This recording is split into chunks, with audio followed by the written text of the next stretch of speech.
د نظم نه وړاندې یو څو شیونه. یوه ګناه به کول غواړي د ثواب په شان،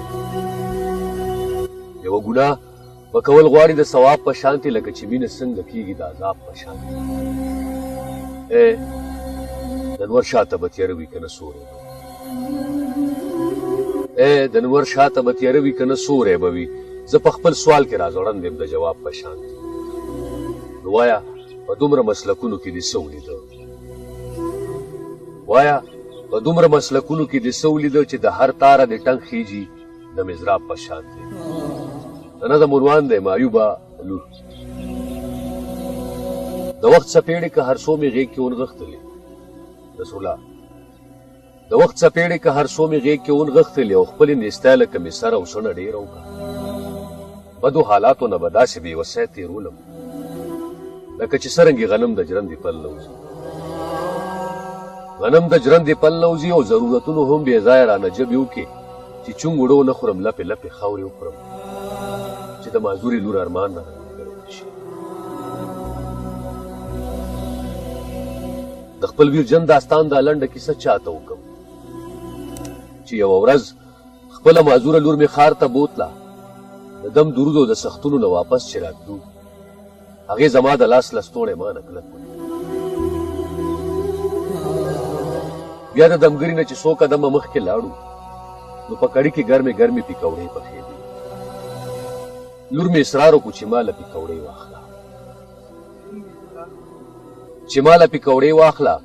ما پې ځان غلی کړو د ډېرې تنګدستۍ د وجې، خو هغه لوږې ونیولې. بیا یې ضد وکړو چې بابا ما له پیکوړې واخله. هغې په سپورو سپورو شونډو باندې ډېر وویل، خو ما زړه کلک کو. بانه مې ورته ونیوله چې دغه مخکې بل دوکان کې درله اخلم لورې. هغې به شاته کته او ما به مخکې راغله.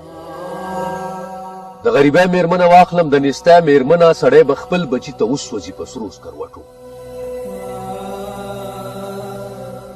چې د خوراک هوټل به راغلو، ما به لور په غېږ که او سمدستي به مې په مخ ورته څادر واچو.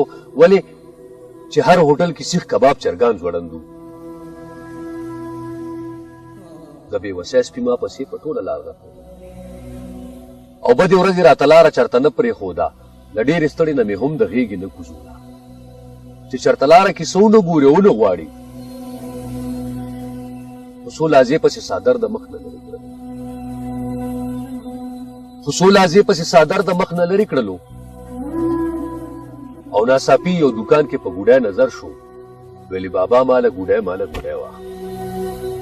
که مې هر څو ورته بانې وکړې ما ورټله، خو د خپل ضد نه غړېده. بیا په سلګو شوه راته، شوه را معلومه چې مې نور پې باندې وس نه رسي. څه په چلول مې ترې د سترګو چشمې لرې کړلې، چشمې مې ځمکې ته خطا کې ما پې خپه کېښوده چې په بازار کې بیا ګوډی ته چېرته ونه ګوري. ما د دې ویرې د معذورې لور چشمې ماتې.